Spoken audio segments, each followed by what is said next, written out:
वाहिगुरु जी का खालसा वाहिगुरु जी की फतेह। पतित पावन भगत वत्सल कृपा निधान अनाथनाथ जगत गुरु श्री गुरु ग्रंथ साहिब जी महाराज जी दे पवित्र चरण कमलों विखे जुड़ बैठी गुरु की साजी और नवाजी हुई। गुरु का खास रूप गुरु खालसा साध संगत जीओ वड्डियां भागां वाले हो। गरीब नवाज सतगुरां दे पावन दर्शन परस के अपने जीवन दीयां घड़ियां गुरु लेखे ला के सफलियां कर रहे हो। तुर की बाणी आई तिन सगली चिंत मिटाई। दयाल पुरख मेहरबाना हर नानक साच बखाना। गुरुदेव दे अमृतमई गुरबाणी दे शब्द कीर्तन रागी ਸਿੰਘਾਂ ਦੀ रसना तो अदब सत्कार शरदा भावना सहित आप जी ने सरवण कीते हैं। कीर्तन द्वारा सुरत जदों एकाग्र हुंदी है फिर सतगुरु जी दे शब्द दी विचार करन दा वेला हुंदा। गुरबाणी दी कथा ते गुरबाणी दा कीर्तन दोवें लाभदायक हन। कीर्तन द्वारा मन बिरतियां जदों एकाग्र हो जांदियां हन फिर गुरबाणी दी विचार करके उस विचार मुताबक अपना आचार अपना आचरण अपना व्यवहार बनाउण दा यतन करना चाहिदा है। क्यों कह सकते हाँ कि जिवें लोहे नूं अपनी मर्जी की शक्ल देण लई उस लोहे नूं जिवें भट्ठी विच पूर्ण तौर ते तपाया जांदा है,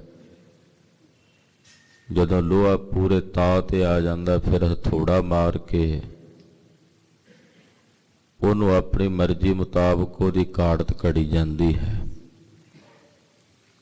गुरबाणी दे कीर्तन द्वारा जदों साडा मन साडी बुद्धि पूर्ण तौर ते तां ते आ जांदी है फिर सतगुरु जी दे शब्द दी विचार नाल इहनूं टालिया जांदा है।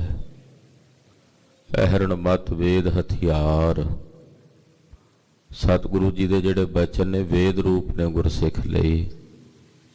साडे वास्ते गुरु दी बाणी ही वेद है। सतगुरां दे शब्द दे वेद हथियार नाल मत रूपी अहरण दे उत्ते जदों वार हुंदा है फिर साडी सुरत घड़ी जांदी है फिर साडा मन घड़िया जांदा है।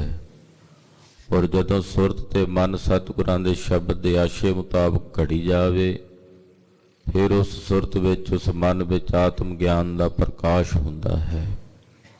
तो अमृत वेले गुरुदेव ने श्री मुखवाक हुक्मनामे दी दात बख्शिश कीती है। भगत नामदेव जी महाराज किरपा दे घर विच आए हन। अज दे पावन शब्द दी दात राग तनासरी चों सानू प्राप्त हुई है। कुछ समय लई मन विरतियां एकाग्र करिए। गुरु पातशाह दे पवित्र चरनां विच अपणियां हाजरियां लवाइए। रसना नूं पवित्र करदिआं समूह माई भाई आखो जी सतनाम श्री वाहिगुरु साहिब जी। सतनाम श्री वाहिगुरु साहिब जी।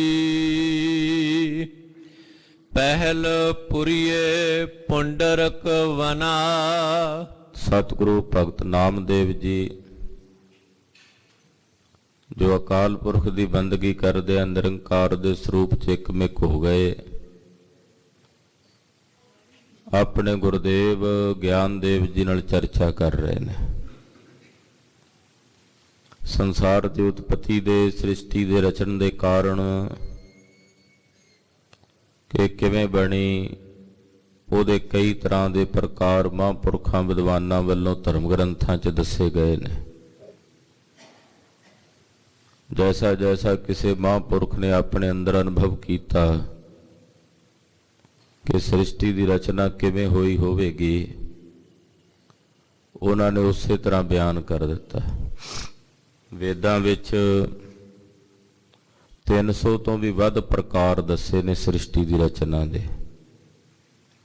ਕਿ ਸੰਸਾਰ ਦੀ ਉਤਪਤੀ ਕਿਵੇਂ ਹੋਈ, ਸਭ ਤੋਂ ਪਹਿਲਾਂ ਕੀ ਬਣਿਆ ਹੋਵੇਗਾ। ਬਹੁਤ ਸਾਰੇ ਰਿਸ਼ੀ ਮੁਨੀ ਤਪਸਵੀ ਅੰਦਾਜ਼ਾ ਲਾਉਣ ਲਈ ਬੈਠੇ,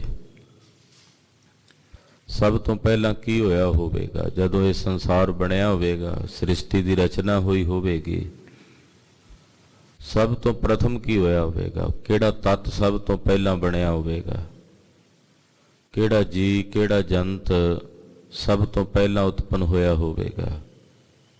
ਕਿ ਸਭ ਤੋਂ ਪਹਿਲਾਂ ਮਨੁੱਖ ਬਣਿਆ ਹੋਵੇਗਾ, ਪਸ਼ੂ ਬਣੇ ਹੋਣਗੇ, ਪੰਛੀ ਬਣੇ ਹੋਣਗੇ, ਕੀ ਬਣਿਆ ਹੋਵੇਗਾ। ਇਹਦੇ ਲਈ ਸਾਧੂਆਂ ਨੇ, ਰਿਸ਼ੀਆਂ ਨੇ, ਤਪਸਵੀਆਂ ਨੇ ਆਪੋ ਆਪਣੇ ਅੰਦਾਜ਼ਿਆਂ ਦੇ ਨਾਲ ਬਹੁਤ ਕੁਝ ਵਰਣਨ ਕੀਤਾ ਹੈ। ਫਿਰ ਧਰਤੀ ਦਾ ਕਿਹੜਾ ਕੋਨਾ, ਕਿਹੜੀ ਜਗ੍ਹਾ ਹੈ ਜਿੱਥੇ ਸਭ ਤੋਂ ਪਹਿਲਾਂ ਮਨੁੱਖੀ ਸਭਿਅਤਾ ਦਾ ਜਨਮ ਹੋਇਆ ਹੋਵੇ, ਜਿੱਥੇ ਸਭ ਤੋਂ ਪਹਿਲਾਂ ਮਨੁੱਖ ਬਣਿਆ ਹੋਵੇਗਾ, ਕਿਹੜੇ ਦੇਸ਼ ਵਿੱਚ ਬਣਿਆ ਹੋਵੇਗਾ, ਕਿਹੜੀ ਧਰਤੀ ਤੇ ਬਣਿਆ ਹੋਵੇਗਾ। ਜੇ ਭਾਰਤ ਵਿੱਚ ਮਨੁੱਖ ਦੀ ਉਤਪਤੀ ਹੋਈ ਹੋਵੇਗੀ ਤਾਂ ਭਾਰਤ ਦੇ ਕਿਸ ਖਿੱਤੇ ਵਿੱਚ, ਕਿਸ ਜਗ੍ਹਾ ਤੇ ਸਭ ਤੋਂ ਪਹਿਲਾਂ ਮਨੁੱਖੀ ਸਭਿਅਤਾ ਪੈਦਾ ਹੋਈ ਹੋਵੇਗੀ। ਇਹਦੇ ਬਾਬਤ ਬਹੁਤ ਸਾਰੇ ਵਿਦਵਾਨਾਂ ਨੇ ਬਹੁਤ ਕੁਝ ਕਥਨ ਕੀਤਾ। ਕੁਝਕਾਂ ਨੇ ਕਿਹਾ ਕਿ ਮਨੁੱਖ ਦੇ ਸਰੀਰ ਤੇ ਵਾਲ ਨਹੀਂ ਹਨ, ਕੇਸ ਨਹੀਂ ਹਨ। ਸਰੀਰ ਦੇ ਜਿਹੜੇ ਹਿੱਸੇ ਨੇ, ਚਮੜੀ ਹੈ, ਉਹਦੇ ਤੇ ਜਿਹੜੇ ਕੇਸ ਨੇ ਉਹ ਛੋਟੇ ਛੋਟੇ ਰੋਮ ਨੇ। ਉੱਥੋਂ ਕਹਿੰਦੇ ਅੰਦਾਜ਼ਾ ਲੱਗਦਾ ਹੈ ਕਿ ਮਨੁੱਖ ਦੀ ਉਤਪਤੀ ਭਾਰਤ ਦੇ ਕਿਸੇ ਗਰਮ ਹਿੱਸੇ ਵਿੱਚ ਹੋਈ ਹੋਵੇਗੀ, ਕਿਉਂਕਿ ਸਰੀਰ ਦੇ ਉੱਤੇ ਜੇ ਪੂਰੀ ਜੱਤ ਹੁੰਦੀ, ਵੱਡੇ ਵੱਡੇ ਸਾਰੇ ਸਰੀਰ ਤੇ ਵਾਲ ਹੁੰਦੇ, ਤਾਂ ਉੱਥੋਂ ਇਹ ਅੰਦਾਜ਼ਾ ਲੱਗਦਾ ਕਿ ਕਿਸੇ ਠੰਡੀ ਥਾਂ ਤੇ, ਠੰਡੇ ਮੁਲਕ ਵਿੱਚ ਇਹਦੀ ਉਤਪਤੀ ਹੋਈ ਹੋਣੀ ਹੈ। ਕਹਿਣ ਲੱਗੇ ਜੀ ਸ਼ਾਇਦ ਜੋ ਭਾਰਤ ਦਾ ਸਾਊਥ ਦਾ ਹਿੱਸਾ ਹੈ, ਦੱਖਣ ਦਾ ਹਿੱਸਾ ਹੈ, ਉੱਥੇ ਮਨੁੱਖੀ ਸਭਿਅਤਾ ਦੇ ਆਸਾਰ ਬਣਦੇ ਆ ਵੀ ਉੱਥੇ ਪੈਦਾ ਹੋਇਆ ਹੋਵੇਗਾ। ਫਿਰ ਖੋਜ ਕੀਤੀ, ਕਹਿੰਦੇ ਚਾਈਨਾ ਵਿੱਚ ਜਿੱਥੇ ਬਹੁਤ ਠੰਡ ਪੈਂਦੀ ਹੈ, ਬਰਫ਼ ਪੈਂਦੀ ਹੈ, ਉਸ ਜਗ੍ਹਾ ਤੇ ਮਨੁੱਖ ਦੇ ਸਭ ਤੋਂ ਪੁਰਾਣੇ ਕੰਕਾਲ ਜਿਹੜੇ ਨੇ, ਸਰੀਰ ਦੀਆਂ ਹੱਡੀਆਂ ਨੇ, ਉਹ ਬਹੁਤ ਪੁਰਾਣੀਆਂ ਮਿਲੀਆਂ ਨੇ।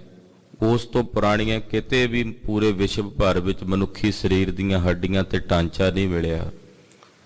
ਅੰਦਾਜ਼ਾ ਹੈ ਕਿ ਸ਼ਾਇਦ ਚੀਨ ਦੇ ਉਸ ਦੇਸ਼ ਦੇ ਵਿੱਚ, ਉੱਥੇ ਉਸ ਜਗ੍ਹਾ ਤੇ ਮਨੁੱਖ ਦੀ ਸਭਿਅਤਾ ਦਾ ਜਨਮ ਹੋਇਆ ਹੋਵੇ। ਤੋ ਇਉਂ ਅੰਦਾਜ਼ੇ ਬੜੇ ਲੱਗੇ। ਸਭ ਨੇ ਆਪੋ ਆਪਣੇ ਅੰਦਾਜ਼ਿਆਂ ਦੇ ਨਾਲ ਪ੍ਰਕਿਰਤੀ ਦੇ ਪੈਦਾ ਹੋਣ ਦਾ, ਮਨੁੱਖ ਦੇ ਪੈਦਾ ਹੋਣ ਦਾ, ਉਹ ਆਪੋ ਆਪਣੀ ਬੁੱਧੀ ਦੇ ਅਨੁਸਾਰ ਵਰਣਨ ਕੀਤਾ। ਤੋ ਪੁਰਾਣਾਂ ਵਿੱਚ, ਵੇਦਾਂ ਵਿੱਚ, ਸ਼ਾਸਤਰਾਂ ਵਿੱਚ ਵੀ ਸ੍ਰਿਸ਼ਟੀ ਦੀ ਉਤਪਤੀ ਦੇ ਇਦਾਂ ਦੇ ਕਈ ਕਾਰਨ ਲਿਖੇ ਹੈ, ਕਈ ਤਰ੍ਹਾਂ ਦੀ ਉਤਪਤੀ ਦੇ ਪ੍ਰਕਾਰ ਲਿਖੇ ਹੈ। ਉਹਨਾਂ ਵਿੱਚੋਂ ਇੱਕ ਪ੍ਰਕਾਰ ਇਹ ਵੀ ਹੈ ਕਿ ਸਭ ਤੋਂ ਪਹਿਲਾਂ ਪਹਿਲ ਪੁਰੀਏ ਪੁੰਡਰਕ ਵਨਾ ਕਿਹਾ ਜਾਂਦਾ ਹੈ ਕਿ ਸਭ ਤੋਂ ਪਹਿਲਾਂ ਪੂਰਨ ਪਾਰ ਬ੍ਰਹਮ ਪਰਮੇਸ਼ਰ ਤੋਂ ਵਿਸ਼ਨੂੰ ਜੀ ਪੈਦਾ ਹੋਏ। ਵਿਸ਼ਨੂੰ ਦੀ ਨਾਭੀ ਤੋਂ ਕਮਲ ਦਾ ਫੁੱਲ ਪੈਦਾ ਹੋਇਆ, ਔਰ ਉਸ ਕਮਲ ਦੇ ਫੁੱਲ ਤੋਂ ਪੁੰਡਰਕ, ਪੁੰਡਰਕ ਨਾਮ ਹੁੰਦਾ ਕਮਲ ਦਾ ਫੁੱਲ। ਪਹਿਲਾਂ ਪਰਮੇਸ਼ਰ ਹੀ ਹੈ, ਸਭ ਤੋਂ ਪਹਿਲਾਂ, ਅਕਾਲ ਪੁਰਖ ਤੋਂ ਪਹਿਲਾਂ ਕੁਝ ਵੀ ਨਹੀਂ ਹੈ। ਜਿਵੇਂ ਪੀਰ ਨੇ ਗੁਰੂ ਨਾਨਕ ਸਾਹਿਬ ਨੂੰ ਪੁੱਛਿਆ ਸੀ ਖੁਦਾ ਤੋਂ ਪਹਿਲਾਂ ਕੀ ਹੈ, ਤਾਂ ਗੁਰਦੇਵ ਨੇ ਕਿਹਾ ਸੀ ਪੀਰ ਜੀ ਗਿਣਤੀ ਸੁਣਾਓ। ਕਹਿਣ ਲੱਗਾ ਜੀ 1 2 3 4। ਮਹਾਰਾਜ ਕਹਿੰਦੇ ਨਹੀਂ ਦੁਬਾਰਾ ਸੁਣਾਓ, ਸਹੀ ਨਹੀਂ ਹੈ। ਫਿਰ ਕਹਿੰਦਾ 1 2 3 4। ਪਾਤਸ਼ਾਹ ਕਹਿੰਦੇ ਨਹੀਂ ਦੁਬਾਰਾ ਸੁਣਾ। ਫਿਰ ਕਹਿੰਦਾ 1 2 3। ਮਹਾਰਾਜ ਕਹਿੰਦੇ ਇੱਕ ਤੋਂ ਪਹਿਲਾਂ ਵੀ ਤਾਂ ਕਹਿ ਕੁਝ। ਕਹਿੰਦਾ ਇੱਕ ਤੋਂ ਪਹਿਲਾਂ ਕੁਝ ਵੀ ਨਹੀਂ, ਇੱਕ ਤੋਂ ਪਹਿਲਾਂ ਦਾ ਕੁਝ ਵੀ ਨਹੀਂ ਹੈ। ਜੇ ਜ਼ੀਰੋ ਵੀ ਕਵਾਂਗੇ ਤੇ ਜ਼ੀਰੋ ਨੂੰ ਹੀ ਕਹਿੰਦੇ ਆ ਜੋ ਕੁਝ ਹੋਵੇ ਹੀ ਨਾ। ਉਹ ਤਾਂ ਇੱਕ ਤੋਂ ਬਾਅਦ ਵਿੱਚ ਜ਼ੀਰੋ ਲੱਗੇ ਤੇ ਜ਼ੀਰੋ ਦਾ ਮੁੱਲ ਹੈ, ਉਦਾਂ ਦਾ ਕੋਈ ਮੁੱਲ ਨਹੀਂ ਉਹਦਾ। ਇੱਕ ਤੋਂ ਪਹਿਲਾਂ ਦਾ ਕੁਝ ਵੀ ਨਹੀਂ। ਮਹਾਰਾਜ ਜੀ ਕਹਿੰਦੇ ਫਿਰ ਖੁਦਾ ਤੋਂ ਪਹਿਲਾਂ ਵੀ ਕੁਝ ਨਹੀਂ ਹੈ। ਖੁਦਾ ਤੋਂ ਪਹਿਲਾਂ ਬਸ ਖੁਦਾ ਹੀ ਸੀ ਪਹਿਲ। ਉਹਦੇ ਤੋਂ ਵਿਸ਼ਨੂੰ ਪੁਰੀਏ। ਵਿਸ਼ਨੂੰ ਦੀ ਨਾਭੀ ਤੋਂ ਨਾਭ ਕਮਲ ਤੇ ਬ੍ਰਹਮਾ ਉਪਜੇ। ਵਿਸ਼ਨੂੰ ਦੀ ਨਾਭੀ ਤੋਂ ਕਮਲ ਦਾ ਫੁੱਲ ਪੈਦਾ ਹੋਇਆ, ਪੁੰਡਰਕ ਬਣਾ। ਹਾਂਜੀ।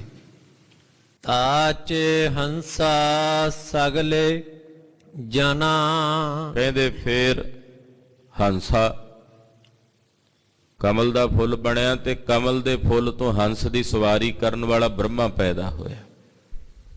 ਹੰਸਾ, ਹੰਸਾ ਕਹਿੰਦੇ ਨੇ ਹੰਸ ਦੀ ਸਵਾਰੀ ਕਰਨ ਵਾਲਾ। ਸਾਡੀ ਦੇਸ਼ ਦੀ ਸਭਿਅਤਾ ਦੇ ਵਿੱਚ ਸਨਾਤਨ ਮਤ ਅੰਦਰ ਜਿਤਨੇ ਦੇਵੀ ਦੇਵਤੇ ਨੇ ਉਹਨਾਂ ਸਾਰਿਆਂ ਦੇ ਵਾਹਨ ਬੜੇ ਅਚਰਜ ਨੇ। ਭਗਵਾਨ ਸ਼ਿਵ ਜੀ ਨੰਦੀ ਨਾਮ ਦੇ ਬਲ ਤੇ ਸਵਾਰ ਹੁੰਦੇ ਹੈ। ਰਾਜਾ ਇੰਦਰ ਐਰਾਵਤ ਨਾਮ ਦੇ ਹਾਥੀ ਤੇ ਚਿੱਟੇ ਰੰਗ ਦਾ ਹਾਥੀ ਹੈ, ਉਹਦੇ ਤੇ ਸਵਾਰ ਹੁੰਦਾ।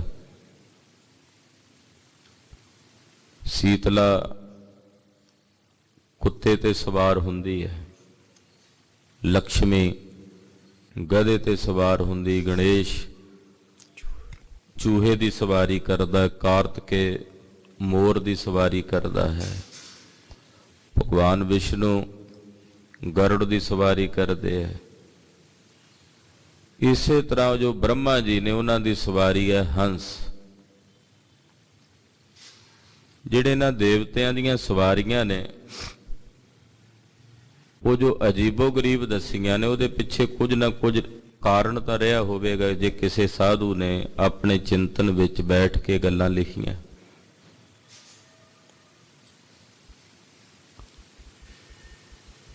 ਕਿ ਬ੍ਰਹਮਾ ਜੀ ਹੰਸ ਦੀ ਸਵਾਰੀ ਕਰਦੇ ਆ ਤੇ ਹੰਸ ਦਾ ਕੰਮ ਕੀ ਹੁੰਦਾ? ਹੰਸ ਦਾ ਕੰਮ ਹੁੰਦਾ ਵਿਵੇਕ ਕਰਨਾ। ਹੰਸ ਦੀ ਚੁੰਝ 'ਚ ਇੱਕ ਇਹੋ ਜੀ ਖਾਸੀਅਤ ਹੁੰਦੀ ਹੈ, ਖਟਾਸ ਹੁੰਦੀ ਹੈ ਵੀ ਉਹਦੇ ਸਾਹਮਣੇ ਦੁੱਧ ਧਰ ਦਿਓ, ਜਦੋਂ ਆਪਣੀ ਚੁੰਝ ਉਸ ਦੁੱਧ ਦੇ ਵਿੱਚ ਪਾਉਂਦਾ ਤਾਂ ਉਹ ਦੁੱਧ ਫਟ ਜਾਂਦਾ, ਉਹ ਪਾਣੀ ਛੱਡ ਦਿੰਦਾ ਤੇ ਜਿਹੜੀਆਂ ਦੁੱਧ ਦੀਆਂ ਫੁੱਟੀਆਂ ਨੇ ਖਾ ਲੈਂਦਾ। ਇਹ ਹੰਸ ਦੀ ਬਿਰਤੀ ਹੈ। ਬ੍ਰਹਮਾ ਜੀ ਹੰਸ ਦੀ ਸਵਾਰੀ ਕਰਦੇ ਆ ਕਿਉਂਕਿ ਵੇਦ ਉਚਾਰਨ ਕਰਨ ਵਾਲੇ ਨੇ, ਤੋ ਉਹਨਾਂ ਦਾ ਕੰਮ ਹੈ ਵਿਚਾਰ ਕਰਨਾ। ਇਸ ਕਰਕੇ ਉਹਨਾਂ ਦੀ ਹੰਸ ਦੀ ਸਵਾਰੀ ਕਹਿ ਦਿੱਤੀ। ਤੋ ਹੰਸਾ ਕਹਿੰਦੇ ਨੇ ਬ੍ਰਹਮਾ ਜੀ ਜੋ ਹੰਸ ਦੀ ਸਵਾਰੀ ਕਰਨ ਵਾਲੇ ਨੇ ਉਹ ਪੈਦਾ ਹੋਏ ਕਮਲ ਦੇ ਫੁੱਲ ਤੋਂ। ਤਾਂਚੇ ਹੰਸਾ, ਫਿਰ ਕਹਿੰਦੇ ਸਗਲੇ ਜਨਾ, ਉਹਨਾਂ ਨੇ ਸਾਰੇ ਜੀ ਜੰਤ ਜਿਹੜੇ ਨੇ ਉਹ ਪੈਦਾ ਕੀਤੇ। ਸਾਰੀ ਪ੍ਰਕਿਰਤੀ ਜਿਹੜੀ ਹੈ ਉਹ ਪੈਦਾ ਹੋ ਗਈ, ਸਾਰਾ ਸੰਸਾਰ ਪੈਦਾ ਹੋ ਗਿਆ। ਇਹ ਵੀ ਤਾਂ ਇੱਕ ਪ੍ਰਕਾਰ ਮੰਨਿਆ ਜਾਂਦਾ ਨਾ ਸ੍ਰਿਸ਼ਟੀ ਦੇ ਪੈਦਾ ਹੋਣ ਦਾ। ਕਹਿੰਦੇ ਬ੍ਰਹਮਾ ਜੀ ਜਦੋਂ ਕਮਲ ਦੇ ਫੁੱਲ ਤੋਂ ਉਤਪਤੀ ਹੋਈ, ਇੱਕ ਕਮਲ ਦਾ ਫੁੱਲ ਤੇ ਦੂਜਾ ਚਾਰੇ ਪਾਸੇ ਪਾਣੀ ਪਾਣੀ ਵੇਖਿਆ, ਜਲ ਹੀ ਜਲ ਵੇਖਿਆ ਤੇ ਸੋਚਦੇ ਆ ਇੱਕ ਮੈਂ ਹਾਂ ਤੇ ਕਿ ਪਾਣੀ ਹੈ, ਇਹਦਾ ਮਤਲਬ ਮੈਂ ਹੀ ਹਾਂ, ਹੋਰ ਤਾਂ ਕੋਈ ਹੈ ਹੀ ਨਹੀਂ। ਆਵਾਜ਼ ਆਈ ਤੂੰ ਕੀ ਹੈ? ਅੱਜ ਇਹਦੇ ਤੇ ਤੂੰ ਬੈਠਾ ਕਮਲ ਦੇ ਫੁੱਲ ਤੇ, ਇਹਦੀ ਨਾਲ ਚੋਂ ਇਹਦੇ ਵਿੱਚੋਂ ਤੂੰ ਪੈਦਾ ਹੋਇਆ। ਕਮਲ ਦਾ ਫੁੱਲ ਵੇਖ ਕੇ ਬ੍ਰਹਮਾ ਜੀ ਫਿਰ ਆਪਣੇ ਵੱਲ ਵੇਖਣ ਵੀ ਮੈਂ ਏਡੇ ਵੱਡੇ ਆਕਾਰ ਵਾਲਾ ਇਸ ਛੋਟੇ ਜਿਹੇ ਫੁੱਲ ਚੋਂ ਕਿਵੇਂ ਬਣਿਆ ਹੋਵਾਂਗਾ। ਮੈਂ ਨਹੀਂ ਮੰਨਦਾ। ਗੁੱਸੇ 'ਚ ਆਏ, ਉਸੇ ਕਮਲ ਦੇ ਫੁੱਲ ਦੇ ਉੱਤੇ ਪੈਰ ਮਾਰਿਆ। ਜਦੋਂ ਪੈਰ ਮਾਰ ਕੇ ਥੱਲੇ ਦੱਬਣ ਲੱਗੇ ਤੇ ਵਿੱਚ ਹੀ ਕਮਲ ਦੀ ਫੁੱਲ ਦੀ ਜਿਹੜੀ ਨਾਲ ਸੀ ਉਹਦੇ 'ਚ ਧਸ ਗਏ। ਉਸ ਨਾਲ ਦੇ ਵਿੱਚ ਜਿਉਂ ਭਟਕਣ ਲੱਗੇ, ਕਦੇ ਸਿੱਧੇ ਹੋਣ ਕਦੇ ਪੁੱਠੇ, ਥੱਲੇ ਜਾਈ ਜਾਣ, ਕਈ ਯੁੱਗ ਬੀਤ ਗਏ ਪਰ ਉਹ ਨਾਲ ਖਤਮ ਨਹੀਂ ਹੋਈ। ਉਹ ਜਿਹੜੀ ਨਾਲ ਸੀ ਉਹਦਾ ਅੰਤ ਹੀ ਨਾ ਹੋਵੇ, ਉਹ ਥੱਲੇ ਉਹਦਾ ਥਲੜਾ ਤਲ ਆਵੇ ਹੀ ਨਾ। ਅਖੀਰ ਬ੍ਰਹਮਾ ਜੀ ਦਾ ਹੰਕਾਰ ਨਿਰਵਿਰਤ ਹੋਇਆ ਤੇ ਕਹਿਣ ਲੱਗੇ ਹੇ ਭਗਵਾਨ, ਜਿਹੜੀ ਵੀ ਤੂੰ ਸ਼ਕਤੀ ਹੈ ਮੈਨੂੰ ਇਹਦੇ ਚੋਂ ਬਾਹਰ ਕੱਢੋ। ਕਹਿੰਦੇ ਫਿਰ ਇਹਦੀ ਪੁਕਾਰ ਸੁਣੀ ਗਈ। ਕਮਲ ਦੇ ਫੁੱਲ ਤੋਂ ਬਾਹਰ ਆਏ ਤੇ ਕਹਿਣ ਲੱਗੇ, ਬ੍ਰਹਮਾ ਜੀ ਤਪ ਕਰੋ, ਤਪ ਕਰੋ, ਤਪ ਕਰੋ। 3 ਵਾਰੀ ਕਿਹਾ। ਤੋ ਬ੍ਰਹਮਾ ਜੀ ਨੇ ਸਾਧਨਾ ਕੀਤੀ, ਪਰਮੇਸ਼ਰ ਦੀ ਬੰਦਗੀ ਕੀਤੀ, ਫਿਰ ਅਕਾਲ ਪੁਰਖ ਦੇ ਵਾਸਤੇ ਤਪ ਕੀਤਾ। ਤਪ ਕਰਦਿਆਂ ਕਰਦਿਆਂ ਪਰਮੇਸ਼ਰ ਕੋਲੋਂ, ਅਕਾਲ ਪੁਰਖ ਕੋਲੋਂ ਸ਼ਕਤੀ ਮਿਲੀ ਬ੍ਰਹਮਾ ਜੀ ਨੂੰ ਸ੍ਰਿਸ਼ਟੀ ਦੀ ਰਚਨਾ ਕਰਨ ਦੀ, ਵੀ ਹੁਣ ਤੁਸੀਂ ਸ੍ਰਿਸ਼ਟੀ ਦੀ ਰਚਨਾ ਕਰੋ। ਇਹਦਾ ਮਤਲਬ ਇਹ ਹੈ ਕਿ ਬ੍ਰਹਮਾ ਜੀ ਰੱਬ ਨਹੀਂ ਹਨ। ਬ੍ਰਹਮਾ ਜੀ ਅਕਾਲ ਪੁਰਖ ਵਾਹਿਗੁਰੂ ਪਰਮੇਸ਼ਰ ਦੇ ਕਰਿੰਦੇ ਨੇ ਕਿ ਅਕਾਲ ਪੁਰਖ ਦੀ ਸੱਤਾ ਪ੍ਰਾਪਤ ਕਰਕੇ ਉਹ ਜੀਵਾਂ ਦੀ ਉਤਪਤੀ ਕਰਨ ਲੱਗ ਪਏ, ਸੰਸਾਰ ਦੀ ਉਤਪਤੀ ਕਰਨ ਲੱਗ ਪਏ। ਔਰ ਬ੍ਰਹਮਾ ਇੱਕ ਨਹੀਂ, ਐਸੇ ਕਰੋੜਾਂ ਬ੍ਰਹਮੇ ਨੇ, ਔਰ ਕਰੋੜਾਂ ਬ੍ਰਹਮੇ ਕਰੋੜਾਂ ਸ੍ਰਿਸ਼ਟੀਆਂ ਦੀ ਰਚਨਾ ਕਰ ਰਹੇ ਨੇ। ਕੋਟ ਬ੍ਰਹਮੇ ਜਗ ਸਿਰਜਣ ਲਾਇਆ। ਕਰੋੜਾਂ ਬ੍ਰਹਮੇ ਨੇ ਜਿਨ੍ਹਾਂ ਦੀ ਡਿਊਟੀ ਲਾਈ ਹੋਈ ਹੈ ਜਗਤ ਦੀ ਸਿਰਜਣਾ ਦੀ। ਕਰੋੜਾਂ ਹੀ ਸ਼ਿਵ ਨੇ, ਕਰੋੜਾਂ ਹੀ ਵਿਸ਼ਨੂੰ ਨੇ। ਕਾਲ ਪੁਰਖ ਕੀ ਦੇਹ ਮੋਹ, ਕੋਟਕ ਵਿਸ਼ਨ ਮਹੇਸ਼। ਪਰਮੇਸ਼ਰ ਦੀ ਜਿਹੜੀ ਦੇਹ ਹੈ ਉਹਦੇ ਇੱਕ ਇੱਕ ਰੋਮ ਦੇ ਵਿੱਚ ਕਰੋੜਾਂ ਵਿਸ਼ਨੂੰ, ਕਰੋੜਾਂ ਮਹੇਸ਼, ਕਰੋੜਾਂ ਹੀ ਬ੍ਰਹਮਾ ਹਨ। ਏਡਾ ਵੱਡਾ ਕਾਲ ਪੁਰਖ ਵਾਹਿਗੁਰੂ ਨਿਰੰਕਾਰ ਪਰਮੇਸ਼ਰ ਦਾ ਸਰੂਪ ਹੈ। ਤੋ ਵਾਹਿਗੁਰੂ ਜੀ ਦੀ ਸੱਤਾ ਪ੍ਰਾਪਤ ਕਰਕੇ ਤਾਂ ਚੇ ਹੰਸਾ ਸਗਲੇ ਜਨ, ਬ੍ਰਹਮਾ ਜੀ ਨੇ ਇਸ ਸ੍ਰਿਸ਼ਟੀ ਦੇ ਸੰਸਾਰ ਦੇ ਜੀਆਂ ਦੀ ਜਨਾਂ ਦੀ ਰਚਨਾ ਕੀਤੀ। ਕ੍ਰਿਸ਼ਨਾ ਤੇ ਜਾਨਉ ਹਰ ਹਰ ਨਾਚੰਤੀ ਨਾਚਨਾ। ਕ੍ਰਿਸ਼ਨਾ ਕਹਿੰਦੇ ਨੇ ਮਾਇਆ ਨੂੰ। ਪਰਮੇਸ਼ਰ ਦੀ ਜਿਹੜੀ ਮਾਇਆ ਹੈ ਉਸੇ ਤੋਂ ਹੀ ਸਾਰੀ ਪ੍ਰਕਿਰਤੀ ਚੇਸ਼ਟਾ ਕਰ ਰਹੀ ਹੈ। ਹਰ ਹਰ ਨਾਚੰਤੀ ਨਾਚਨਾ। ਅਕਾਲ ਪੁਰਖ ਦੀ ਜਿਹੜੀ ਮਾਇਆ ਹੈ ਬੜੀ ਪ੍ਰਬਲ ਹੈ।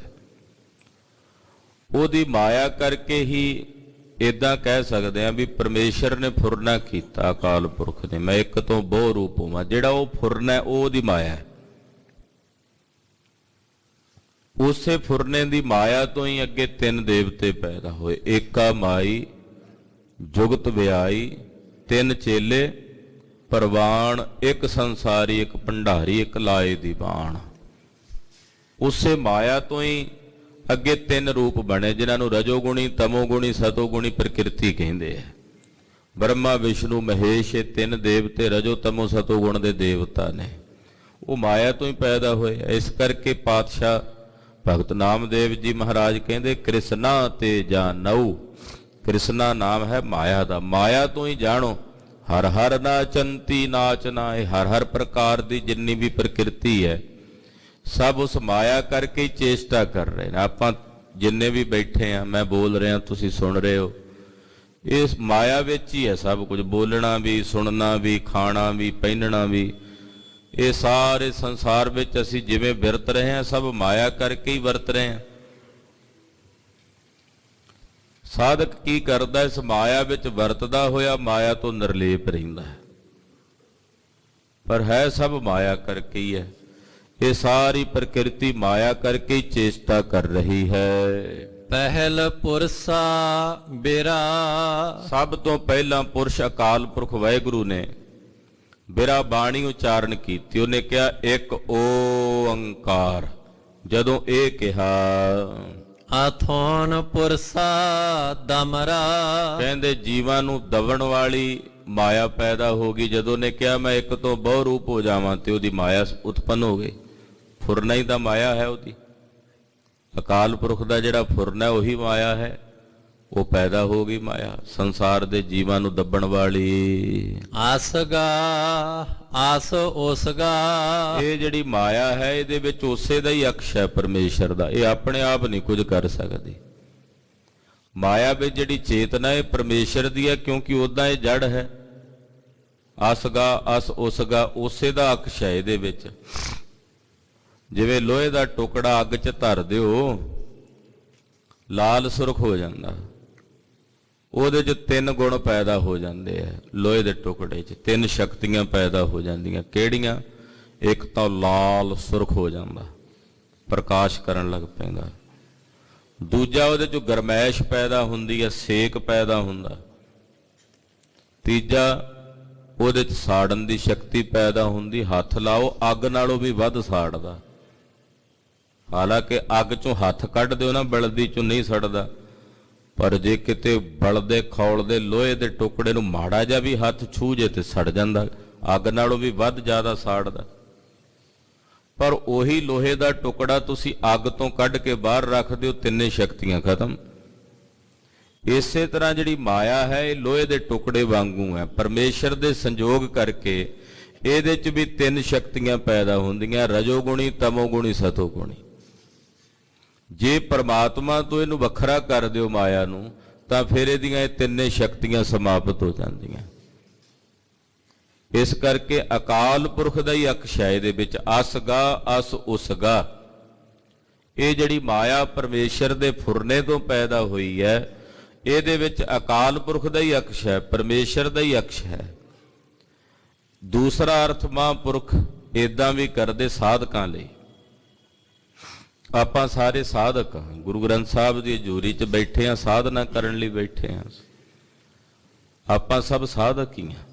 ਅੰਮ੍ਰਿਤ ਵੇਲੇ ਉੱਠੇ ਹੋ, ਇਸ਼ਨਾਨ ਪਾਨ ਕੀਤਾ, ਨਿਤਨੇਮ ਕੀਤਾ, ਗੁਰਬਾਣੀ ਪੜ੍ਹੀ ਹੈ, ਗੁਰੂ ਦੀ ਹਜ਼ੂਰੀ 'ਚ ਆਏ ਹੋ, ਕਥਾ ਸੁਣ ਰਹੇ ਹੋ, ਇਹ ਸਾਧਨਾ ਦਾ ਹੀ ਪ੍ਰਕਾਰ ਹੈ। ਆਪਾਂ ਸਭ ਸਾਧਕ ਹਾਂ। ਸਾਧਕ ਨੂੰ ਕੀ ਚਾਹੀਦਾ? ਸਭ ਤੋਂ ਪਹਿਲਾਂ ਸਾਧਕ ਦੇ ਹਿਰਦੇ 'ਚ ਕੀ ਉਤਪੰਨ ਹੁੰਦਾ? ਸਭ ਤੋਂ ਪਹਿਲਾਂ ਸਾਧਕ ਦੇ ਹਿਰਦੇ 'ਚ ਪੈਦਾ ਹੁੰਦਾ ਪਹਿਲ ਪੁਰਸਾ ਬਿਰਾ। ਬਿਰਾ ਨਾਮ ਵੈਰਾਗ ਦਾ ਹੈ। ਸਾਧਕ ਦੇ ਹਿਰਦੇ ਵਿੱਚ ਸਭ ਤੋਂ ਪਹਿਲਾਂ ਚਾਹੀਦਾ ਹੈ ਵੈਰਾਗ। ਜੇ ਵੈਰਾਗ ਨਹੀਂ ਤਾਂ ਸਾਧਕ ਸਾਧਨਾ ਵਿੱਚ ਨਹੀਂ ਜੁੜ ਸਕਦਾ। ਜਦੋਂ ਹਰ ਵੇਲੇ ਪਦਾਰਥਾਂ ਦਾ ਹੀ ਫੁਰਨਾ ਬਣਿਆ ਰਹੇਗਾ, ਵਿਰਾਗ ਹੋਵੇਗਾ ਹੀ ਨਹੀਂ, ਤੇ ਸਾਧਨਾ ਕਿਵੇਂ ਕਰਾਂਗੇ? ਸਾਧਨਾ 'ਚ ਤਦੇ ਬੈਠਾਂਗੇ ਜੇ ਮਨ 'ਚ ਪਦਾਰਥਾਂ ਵੱਲੋਂ ਪਰਾਮਤਾ ਹੋਵੇਗੀ, ਵਿਰਾਗ ਹੋਵੇਗਾ। ਜੇ ਸੰਸਾਰ ਵੱਲੋਂ ਵਿਰਾਗ ਹੋਵੇਗਾ ਤੇ ਸਾਧਨਾ 'ਚ ਜੁੜਾਂਗੇ। ਇਸ ਕਰਕੇ ਸਭ ਤੋਂ ਪਹਿਲਾਂ ਚਾਹੀਦਾ ਹੈ ਵੈਰਾਗ। ਪਹਿਲ ਪੁਰਸਾ ਬਿਰਾ। ਬਿਰਾ ਦਾ ਅਰਥ ਮਹਾਂਪੁਰਖਾਂ ਨੇ ਵਿਰਾਗ ਵੀ ਕੀਤਾ। ਸਭ ਤੋਂ ਪਹਿਲਾਂ ਹਿਰਦੇ 'ਚ ਵੈਰਾਗ ਚਾਹੀਦਾ। ਮਨ ਵੈਰਾਗ ਭਇਆ ਦਰਸ਼ਨ ਦੇਖਣਾ ਕਾ ਚਾਓ। ਜਦੋਂ ਹਿਰਦੇ 'ਚ ਵੈਰਾਗ ਹੋਵੇਗਾ ਫਿਰ ਹਰੀ ਦੇ ਦਰਸ਼ਨਾਂ ਦਾ ਚਾਅ ਜਾਗੇਗਾ। ਮਨ ਵੈਰਾਗੈਗੀ ਖੋਜਤੀ ਦਰਸਾਰ। ਵੈਰਾਗ ਬਿਨਾ ਪਰਮਾਰਥ ਦੇ ਰਸਤੇ ਤੇ ਤੁਰਿਆ ਨਹੀਂ ਜਾਂਦਾ। ਵੈਰਾਗ ਕਿਸ ਨੂੰ ਕਹਿੰਦੇ ਨੇ? ਰਾਗ ਨਾਮ ਹੁੰਦਾ ਲਗਾਵ ਦਾ। ਕਿਸੇ ਵਸਤੂ ਨਾਲ ਲਗਾਵ ਹੋ ਜਾਏ, ਕਿਸੇ ਵਸਤੂ ਨਾਲ ਮੋਹ ਬਣ ਜਾਏ, ਮਮਤਾ ਬਣ ਜਾਏ, ਉਹਦੇ ਤੋਂ ਵੈਰ ਰਹਿਤ ਹੋ ਜਾਣਾ, ਮੋਹ ਤੋਂ ਰਹਿਤ ਹੋ ਜਾਣਾ, ਲਗਾਵ ਤੋਂ ਰਹਿਤ ਹੋ ਜਾਣਾ, ਉਹਨੂੰ ਕਹਿੰਦੇ ਨੇ ਵੈਰਾਗ। ਜਦੋਂ ਮਮਤਾ ਬਣੀ ਰਹੇ ਉਹ ਵੈਰਾਗ ਨਹੀਂ ਹੁੰਦਾ। ਖਾਲਸੇ ਪੰਥ ਦਾ ਜਦੋਂ ਇਤਿਹਾਸ ਵਾਚਦੇ ਹਾਂ, ਜੇ ਕਿਸੇ ਗੁਰਸਿੱਖ ਨੂੰ ਪੰਥ ਵਿੱਚ ਸਨਮਾਨ ਮਿਲਿਆ, ਕੋਈ ਨਵਾਬੀ ਮਿਲੀ, ਪਾਤਸ਼ਾਹੀ ਮਿਲੀ, ਤਾਂ ਉਹਨਾਂ ਨੇ ਉਸ ਨੂੰ ਪਕੜ ਕੇ ਨਹੀਂ ਰੱਖਿਆ। ਆਖਿਆ ਇਹ ਵਸਤ ਪੰਥ ਦੀ ਹੈ, ਖਾਲਸੇ ਦੀ ਹੈ। ਜੇ ਖਾਲਸੇ ਨੇ ਦਿੱਤੀ, ਜਦੋਂ ਮਰਜ਼ੀ ਖਾਲਸਾ ਲੈ ਵੀ ਸਕਦਾ। ਉਹ ਵਿਰਾਗ ਦੀ ਅਵਸਥਾ ਹੈ ਕਿ ਜੇ ਰਾਜਾ ਬਣਾ ਕੇ ਬਿਠਾ ਸਕਦੇ ਨੇ ਤੇ ਰਾਜ ਲੈ ਵੀ ਸਕਦੇ ਨੇ, ਇਹਨਾਂ ਦੀ ਇੱਛਾ ਹੈ। ਪੰਥ ਜੋ ਹੋਇਆ, ਖਾਲਸਾ ਜੋ ਹੋਇਆ, ਪਕੜ ਨਹੀਂ। ਜਦੋਂ ਪਕੜ ਬਣ ਜਾਏ ਕਿਸੇ ਵਸਤੂ ਨਾਲ, ਕਿਸੇ ਪਦਵੀ ਨਾਲ, ਫਿਰ ਉਹ ਸਮਾਜ ਲਈ ਘਾਤਕ ਹੁੰਦੀ ਹੈ। ਜੇ ਕੋਈ ਰਾਜਾ ਰਾਜ ਦੇ ਤਖਤ ਨਾਲ ਪਕੜ ਬਣਾ ਲੈਂਦਾ, ਤੇ ਫਿਰ ਜਦੋਂ ਪਕੜ ਬਣਾ ਲੈਂਦਾ ਵੀ ਮੇਰੇ ਕੋਲੋਂ ਇਹ ਖੁੱਸੇ ਨਾ, ਉਹਦੇ ਲਈ ਫਿਰ ਉਹ ਟੇਢੇ ਰਸਤੇ ਅਖਤਿਆਰ ਕਰਦਾ, ਦੁਰਾਚਾਰ ਕਰਦਾ, ਪਾਪ ਵੀ ਕਰਦਾ ਕਿ ਮੇਰੀ ਇਹ ਪਦਵੀ, ਮੇਰਾ ਇਹ ਰਾਜ ਭਾਗ ਮੇਰੇ ਕੋਲ ਨਾ ਜਾਵੇ, ਉਹਦੇ ਲਈ ਮੈਨੂੰ ਕਿਸੇ ਦਾ ਗਲ ਵੱਢਣਾ ਪਵੇ, ਵੱਢਦੇ ਆ। ਕਿਸੇ ਨੂੰ ਲੁੱਟਣਾ ਪਵੇ, ਲੁੱਟ ਲਵਾਂ। ਜੇ ਕੋਈ ਰਾਜਾ ਨਿਰਖਵਾਹਿਸ਼ ਹੋ ਜਾਏ ਕਿ ਜਿੰਨਾ ਚਿਰ ਮੇਰੇ ਕੋਲੇ ਸੱਤਾ ਹੈ ਮੈਂ ਜੀਵਾਂ ਦਾ ਭਲਾ ਕਰਨਾ, ਬਾਅਦ ਚ ਰਹੇ ਨਾ ਰਹੇ ਕੋਈ ਗੱਲ ਨਹੀਂ, ਪਰ ਜਿੰਨਾ ਚਿਰ ਹੈ ਪਰਉਪਕਾਰ ਨਿਮਿਤ ਵਰਤਾਂ, ਉਹ ਰਾਜੇ ਫਿਰ ਹਲੇਮੀ ਰਾਜ ਕਰਦੇ ਆ, ਧਰਮ ਦਾ ਰਾਜ ਕਰਦੇ ਆ। ਤੇ ਜਦੋਂ ਕਿਸੇ ਅੰਦਰ ਬੰਮਤਾ ਬਣ ਜਾਏ, ਇਸੇ ਕਰਕੇ ਪੁਰਾਣੇ ਸਮਿਆਂ ਵਿੱਚ ਤੁਸੀਂ ਸੁਣਿਆ ਹੋਵੇਗਾ, ਰਾਜੇ ਇੱਕ ਖਾਸ ਉਮਰ ਤੱਕ ਰਾਜ ਕਰਦੇ, ਮੁੜ ਕੇ ਵਿਰਾਗ ਧਾਰਨ ਕਰਕੇ ਜੰਗਲਾਂ ਨੂੰ ਚਲੇ ਜਾਂਦੇ, ਆਪਣਾ ਰਾਜ ਭਾਗ ਅੱਗੇ ਦੇ ਜਾਂਦੇ। ਇਹ ਰਾਜਿਆਂ ਦੀ ਬਿਰਤੀ ਰਹੀ ਹੈ।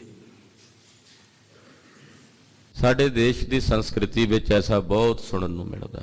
ਪਰ ਹੁਣ ਭਾਵੇਂ ਸਰੀਰ ਵੀ ਸਾਥ ਨਾ ਦਿੰਦਾ ਹੋਵੇ, ਗੋਡੇ ਵੀ ਨਾ ਚੱਲਦੇ ਹੋਣ, 4 ਬੰਦੇ ਫੜ ਕੇ ਉਠਾਉਂਦੇ ਹੁਣ, ਫਿਰ ਵੀ ਪਦਵੀ ਛੱਡ ਕੇ ਰਾਜੀ ਨਹੀਂ ਹੁੰਦੇ। ਤੇ ਯਤਨ ਹੁੰਦਾ ਵੀ ਅੱਗੇ ਆਪਣੇ ਪੁੱਤਰ ਪੋਤਰਿਆਂ ਪੜਪੋਤਰਿਆਂ ਤੱਕ ਇਹ ਪਹੁੰਚਦਾ ਕਰੀਏ। ਸੋ ਇਹ ਵਰਤਾਰਾ ਸਮਾਜ ਲਈ ਘਾਤਕ ਵਰਤਾਰਾ ਹੈ। ਕੱਲਾ ਸਾਧਨਾ ਕਰਨ ਵਾਲੇ ਸਾਧਕ ਨੂੰ ਹੀ ਵਿਰਾਗ ਨਹੀਂ ਚਾਹੀਦਾ, ਵਿਰਾਗ ਰਾਜਿਆਂ ਨੂੰ ਵੀ ਚਾਹੀਦਾ। ਜੇ ਸਮਾਜ ਦੀ ਸਹੀ ਉਸਾਰੀ ਕਰਨਾ ਚਾਹੁੰਦੇ ਆ ਤਾਂ ਫਿਰ ਉਹਨਾਂ ਅੰਦਰ ਵੀ ਵਿਰਾਗ ਚਾਹੀਦਾ। ਵਿਰਾਗ ਵਪਾਰੀਆਂ ਦੇ ਅੰਦਰ ਵੀ ਚਾਹੀਦਾ, ਜੇ ਉਹ ਨੇਕ ਨੀਅਤ ਨਾਲ ਵਪਾਰ ਦੀ ਬਿਰਤੀ ਰੱਖਣ ਕਿ ਮੈਂ ਕੇਵਲ ਉਤਨਾ ਲੈਣਾ ਜਿੰਨੇ ਨਾਲ ਮੇਰੇ ਪਰਿਵਾਰ ਦਾ ਗੁਜ਼ਾਰਾ ਚੱਲਦਾ, ਇਹ ਨਹੀਂ ਵੀ ਗਾਲੀ ਵੱਢੀ ਜਾਵਾਂ। ਉਹਨਾਂ ਅੰਦਰ ਵੀ ਚਾਹੀਦਾ। ਇਹ ਅਕਾਲ ਪੁਰਖ ਦੀ ਬੜੀ ਵੱਡੀ ਨਿਆਮਤ ਹੈ ਵਿਰਾਗ।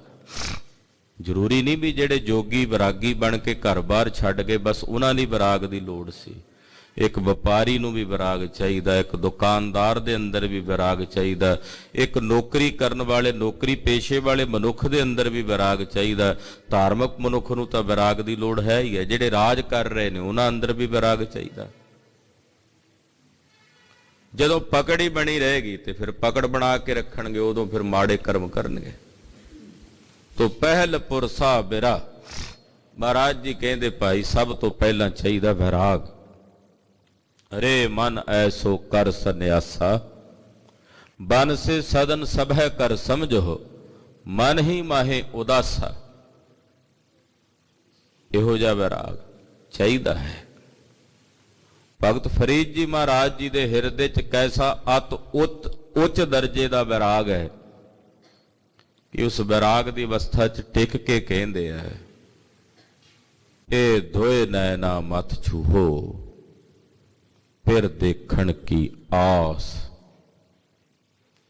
ਜਦੋਂ ਵਿਰਾਗ 'ਚ ਕਹਿੰਦੇ ਆ, ਤਨ ਸੁੱਕਾ ਪਿੰਜਰ ਥੀਆ, ਤਲੀਆਂ ਖੁੰਡੈ ਕਾਗ, ਅਜੂ ਸੁਰਬ ਨਾ ਬਹੁੜਿਓ, ਦੇਖ ਬੰਦੇ ਕੇ ਭਾਗ। ਇਹ ਵਿਰਾਗ ਦੀ ਅਵਸਥਾ ਹੈ, ਪਰਮ ਵਿਰਾਗ। ਫਰੀਦ ਜੀ ਦੀ ਬਾਣੀ ਜਦੋਂ ਪੜ੍ਹੀਏ ਤੇ ਵਿਰਾਗ ਨਾਲ ਭਰੀ ਹੋਈ ਹੈ। ਧੰਨ ਸ੍ਰੀ ਗੁਰੂ ਤੇਗ ਬਹਾਦਰ ਸਾਹਿਬ 9ਵੇਂ ਪਾਤਸ਼ਾਹ ਜੀ ਦੀ ਬਾਣੀ ਪੜ੍ਹੀਏ ਸੁਣੀਏ, ਪਰਮ ਵਿਰਾਗ ਨਾਲ ਭਰੀ ਹੋਈ। ਜਗਤ ਗੁਰੂ ਗੁਰੂ ਨਾਨਕ ਪਾਤਸ਼ਾਹ ਦੇ ਬੇਅੰਤੀ ਸ਼ਬਦ ਨੇ ਸ੍ਰੀ ਗੁਰੂ ਗ੍ਰੰਥ ਸਾਹਿਬ ਦੀ ਬਾਣੀ ਵਿੱਚ, ਜਿਨ੍ਹਾਂ ਵਿੱਚ ਪਰਮ ਵਿਰਾਗ ਦੀ ਦਸ਼ਾ ਵਰਣਨ ਕੀਤੀ ਹੈ। ਤੋ ਵਿਰਾਗ ਪਹਿਲ ਪੁਰਸਾ ਬਿਰਾ, ਇਹ ਚਾਹੀਦਾ ਹੈ। ਸਾਧਕ ਨੂੰ ਵੀ ਚਾਹੀਦਾ, ਸੰਸਾਰ ਦੇ ਆਮ ਜਨ ਸਧਾਰਨ ਵਿਅਕਤੀਆਂ ਨੂੰ ਵੀ ਚਾਹੀਦਾ। ਹਾਂਜੀ, ਪਹਿਲ ਪੁਰਸਾ ਬਿਰਾ, ਅਥੋਨ ਪੁਰਸਾ ਦਮਰਾ। ਵਿਰਾਗ ਤੋਂ ਬਾਅਦ ਸਾਧਕ ਕੋਲ ਦੂਜੀ ਚੀਜ਼ ਕਿਹੜੀ ਹੋਣੀ ਚਾਹੀਦੀ ਹੈ? ਆਪਣੀਆਂ ਇੰਦਰੀਆਂ ਦਾ ਦਮਨ ਕਰਨਾ। ਅਥੋਨ, ਅਥੋਨ ਅਥਵਾ, ਅਥੋਨ ਦਾ ਅਰਥ ਕਰਾਂਗੇ ਅਥਵਾ, ਪੁਰਸਾ ਦਮਰਾ, ਦਮਨ ਕਰੇ। ਪੁਰਸ਼ ਆਪਣੀਆਂ ਇੰਦਰੀਆਂ ਤੇ ਕਾਬੂ ਕਰੇ, ਕੰਟਰੋਲ ਕਰੇ। ਅੱਖਾਂ ਤੇ, ਕੰਨਾਂ ਤੇ, ਜ਼ੁਬਾਨ ਤੇ, ਚਮੜੀ ਤੇ, ਨਾਸਕਾ ਤੇ, ਹੱਥਾਂ ਤੇ, ਪੈਰਾਂ ਤੇ ਕੰਟਰੋਲ ਕਰੇ। ਪੰਜੇ ਗਿਆਨ ਇੰਦਰੀਆਂ ਔਰ ਪੰਜੇ ਕਰਮ ਇੰਦਰੀਆਂ ਦਾ ਨਿਗ੍ਰਹਿ ਕਰੇ, ਇਹਨਾਂ ਨੂੰ ਕਾਬੂ ਕਰੇ, ਕੰਟਰੋਲ ਕਰੇ। ਨਾ ਸਾਡੀਆਂ ਅੱਖਾਂ ਤੇ ਸਾਡਾ ਕੰਟਰੋਲ ਹੈ, ਨਾ ਕੰਨਾਂ ਤੇ, ਨਾ ਨਾਸਕਾ ਤੇ, ਨਾ ਜ਼ੁਬਾਨ ਤੇ, ਨਾ ਹੱਥਾਂ ਤੇ, ਨਾ ਪੈਰਾਂ ਤੇ। ਦੱਸੋ ਭਲਾ ਸਾਡਾ ਕੰਟਰੋਲ ਸਾਡੀ ਕਿਸ ਇੰਦਰੀ ਤੇ ਹੈ? ਕੋਈ ਕੰਟਰੋਲ ਨਹੀਂ ਹੈ ਸਾਡਾ। ਧੜਾ ਧੜ ਸਾਡੀਆਂ ਇੰਦਰੀਆਂ ਜਿਹੜੀਆਂ ਨੇ ਉਹ ਖਚਤ ਹੀ ਹੁੰਦੀਆਂ ਜਾਂਦੀਆਂ ਪਦਾਰਥਾਂ 'ਚ। ਜਦੋਂ ਇੰਦਰੀਆਂ ਦਾ ਦਮਨ ਕਰਾਂਗੇ ਫਿਰ ਮਨ ਦਾ ਵੀ ਦਮਨ ਕਰਾਂਗੇ। ਮਨ ਤੇ ਵੀ ਦੋ ਚੀਜ਼ਾਂ ਹੁੰਦੀਆਂ, ਇੱਕ ਹੁੰਦਾ ਸਾਮ, ਇੱਕ ਹੁੰਦਾ ਦਮ। ਦਮ ਕਹਿੰਦੇ ਇੰਦਰੀਆਂ ਨੂੰ ਕੰਟਰੋਲ ਕਰਨਾ, ਸਮ ਕਹਿੰਦੇ ਆ ਮਨ ਤੇ ਕੰਟਰੋਲ ਕਰਨਾ। ਸਾਧਕ ਵਿੱਚ ਇਹ ਦੋਵੇਂ ਹੀ ਗੁਣ ਚਾਹੀਦੇ ਨੇ, ਸਮ ਵੀ ਔਰ ਦਮ ਵੀ। ਇੰਦਰੀਆਂ ਦਾ ਕੰਟਰੋਲ ਵੀ ਹੋਵੇ, ਮਨ ਦਾ ਵੀ ਕੰਟਰੋਲ ਹੋਵੇ। ਕਈ ਵਾਰੀ ਇੰਦਰੀਆਂ ਤੇ ਬੰਦਾ ਜ਼ੋਰ ਲਾਉਂਦਾ, ਮਨ ਤੇ ਜ਼ੋਰ ਨਹੀਂ ਲੱਗਦਾ ਤੇ ਮਨ ਉਹੀ ਕੰਮ ਕਰੀ ਜਾਂਦਾ। ਜੇ ਮੈਂ ਜ਼ੁਬਾਨ ਕਰਕੇ ਕਿਸੇ ਚੀਜ਼ ਨੂੰ ਛੱਡ ਦਿੱਤਾ ਵੀ ਮੈਂ ਨਹੀਂ ਖਾਣੀ, ਮਨ ਖਾਈ ਜਾਵੇ, ਫਿਰ ਵੀ ਤਾਂ ਗੱਲ ਨਹੀਂ ਨਾ ਬਣਦੀ। ਅੱਖਾਂ ਕਰਕੇ ਮੈਂ ਕਾਬੂ ਕਰ ਲਿਆ ਹੈ ਕਿ ਅੱਖਾਂ ਨਾਲ ਇਹ ਚੀਜ਼ ਨਹੀਂ ਵੇਖਣੀ, ਪਰ ਮਨ ਵੇਖੀ ਜਾਵੇ, ਫਿਰ ਵੀ ਤਾਂ ਗਲਤ ਹੈ। ਤੋ ਮਨ ਦਾ ਵੀ ਦਮਨ ਕਰਨਾ, ਮਨ ਤੇ ਵੀ ਰੋਕ ਕੰਟਰੋਲ ਕਰਨਾ, ਇਹਨੂੰ ਕਹਿੰਦੇ ਨੇ ਅਥੋਨ ਪੁਰਸਾ ਦਮਰਾ। ਆਪਣੀਆਂ ਇੰਦਰੀਆਂ ਦਾ ਔਰ ਮਨ ਦੇ ਉੱਤੇ ਕੰਟਰੋਲ ਕਰਨਾ, ਇਹਨਾਂ ਨੂੰ ਵਸ ਵਿੱਚ ਕਰਨ ਦਾ ਯਤਨ ਕਰਨਾ। ਜਦੋਂ ਅਸੀਂ ਇੰਦਰੀਆਂ ਤੇ ਦਮਨ ਕਰਨਾ ਸ਼ੁਰੂ ਕਰਾਂਗੇ, ਯਤਨ ਕਰਾਂਗੇ ਵੀ ਕਿ ਅੱਖਾਂ ਜਿੰਨਾ ਚਿਰ ਵੇਖਦੀਆਂ ਨੇ ਠੀਕ ਹੈ, ਪਰ ਵੇਖਦਿਆਂ ਵੇਖਦਿਆਂ ਅਚਾਨਕ ਜੇ ਮਨ 'ਚ ਵਿਵਚਾਰ ਜਾਗਣ ਲੱਗ ਪਏ, ਕਿਸੇ ਚੀਜ਼ ਨੂੰ ਵੇਖਦਿਆਂ ਮਨ ਵਿੱਚ ਕੋਈ ਵਾਸ਼ਨਾ ਉਤਪੰਨ ਹੋਣ ਲੱਗ ਪਏ, ਤੇ ਯਤਨ ਕਰੋ ਅੱਖਾਂ ਬੰਦ ਕਰ ਲਓ। ਬੜਾ ਸੌਖਾ ਕੰਮ ਹੈ, ਨੇਤਰ ਬੰਦ ਕਰ ਲਓ ਕਿ ਉਸ ਚੀਜ਼ ਨੂੰ ਵੇਖੋ ਹੀ ਨਾ ਜਿਸ ਨੂੰ ਵੇਖਦਿਆਂ ਮਨ ਵਿਚਲਿਤ ਹੋ ਜਾਏ। ਕੰਨਾਂ ਨਾਲ ਅਗਰ ਕੁਝ ਸੁਣਦਿਆਂ ਮਨ ਵਿਚਲਿਤ ਹੋ ਰਿਹਾ, ਤਾਂ ਯਤਨ ਕਰੋ ਨਾ ਕੰਨਾਂ ਨੂੰ ਉਸ ਨੂੰ ਸੁਣਨ ਤੋਂ ਹਟਾ ਲਓ, ਰੋਕ ਦਿਓ।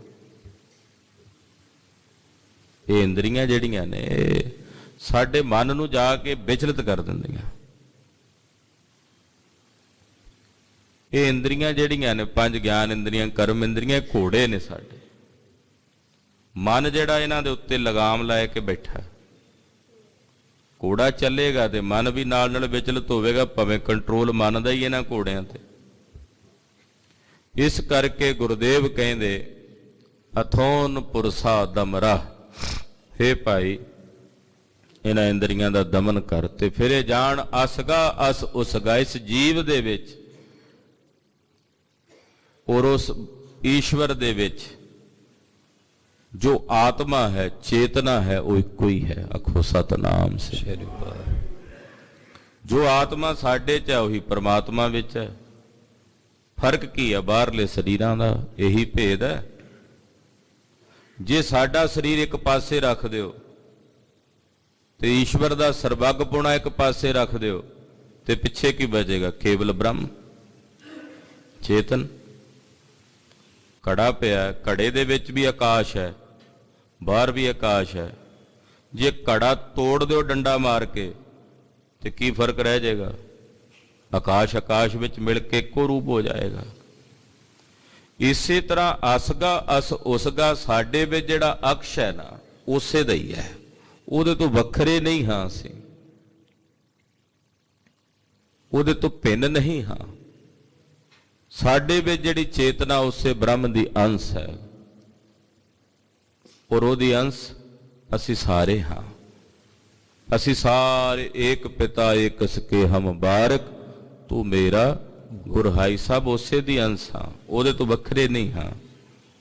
ਜਦੋਂ ਇਹ ਗੱਲ ਸਮਝ ਆ ਜਾਏ ਕਿ ਉਸੇ ਦੀ ਅੰਸ਼ ਹਾਂ, ਫਿਰ ਇਹ ਜਿੰਨੇ ਵੈਰ ਵਿਰੋਧ ਨੇ, ਜਿੰਨੇ ਭੇਦ ਭਾਵ ਨੇ, ਵੀ ਅਮੀਰ ਹੈ, ਗਰੀਬ ਹੈ, ਸ਼ੂਦਰ ਹੈ, ਬ੍ਰਾਹਮਣ ਹੈ, ਇਹ ਸਭ ਖਤਮ ਹੋ ਜਾਂਦਾ। ਇਹ ਬਗਾਨਾ ਹੈ, ਆਪਣਾ, ਇਹ ਦੁਸ਼ਮਣ ਹੈ, ਮਿੱਤਰ ਹੈ, ਇਹ ਭਾਵ ਸਭ ਸਮਾਪਤ ਹੋ ਜਾਂਦੇ ਨੇ ਜਦੋਂ ਇਹ ਸਮਝ ਆ ਜਾਏ ਕਿ ਅਸੀਂ ਤੁਸੀਂ ਜਿੰਨੇ ਵੀ ਜੀਵ ਹਾਂ ਸਭ ਉਸ ਰਾਮ ਦੀ ਅੰਸ਼ ਹਾਂ, ਉਸੇ ਦੀ ਅੰਸ਼। ਅਵਲ ਅੱਲਹ ਨੂਰ ਉਪਾਇਆ, ਕੁਦਰਤ ਕੇ ਸਭ ਬੰਦੇ ਏਕ ਨੂਰ ਤੇ ਸਭ ਜਗ ਉਪਜਿਆ, ਕੌਣ ਭਲੇ ਕੋ ਮੰਦੇ। ਸਭ ਉਸੇ ਦੀ ਜੋਤ, ਅਸਗਾ ਅਸ ਉਸਗਾ, ਉਸੇ ਦਾ ਅਕਸ਼, ਉਸੇ ਦੀ ਚੇਤਨਾ ਹੈ ਸਭ ਵਿੱਚ। ਜੀਵ ਈਸ਼ਵਰ ਦੀ ਏਕਤਾ ਕਿਵੇਂ ਹੁੰਦੀ ਹੈ? ਇਹਦੇ ਲਈ ਪ੍ਰਮਾਣ ਕੀ ਹੈ? ਮਹਾਂਪੁਰਖ ਇਹਦੇ ਲਈ ਪ੍ਰਮਾਣ ਦੱਸਦੇ ਸ਼ਾਸਤਰਾਂ 'ਚ, ਧਰਮ ਗ੍ਰੰਥਾਂ 'ਚ। ਉਹ ਕਹਿੰਦੇ, ਮੰਨ ਲਓ ਕੋਈ 10 ਸਾਲ ਪਹਿਲਾਂ ਬੰਦਾ ਸਾਨੂੰ ਰਾਜਪੁਰੇ ਸ਼ਹਿਰ ਵਿੱਚ ਮਿਲਿਆ ਸੀ। ਉਦੋਂ ਜੂਨ ਜੁਲਾਈ ਦਾ ਮਹੀਨਾ ਸੀ ਤੇ ਬੰਦੇ ਦਾ ਦਾੜਾ ਵੀ ਕਾਲਾ ਸੀ।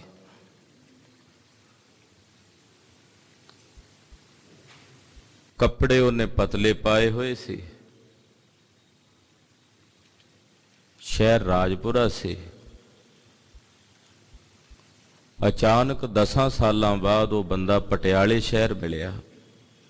10 ਸਾਲ ਪਤਾ ਹੀ ਨਹੀਂ ਲੱਗਾ, 10 ਸਾਲ ਬਾਅਦ ਅਚਾਨਕ ਮਿਲਿਆ। ਹੁਣ ਦਾੜਾ ਉਹਦਾ ਕਾਲੇ ਤੋਂ ਚਿੱਟਾ ਹੋ ਗਿਆ। ਕੱਪੜੇ ਵੀ ਮੋਟੇ ਪਾਏ ਨੇ। ਉਦੋਂ ਗਰਮੀਆਂ 'ਚ ਮਿਲਿਆ ਸੀ, ਹੁਣ ਸਿਆਲਾਂ ਦੇ ਦਿਨ ਨੇ।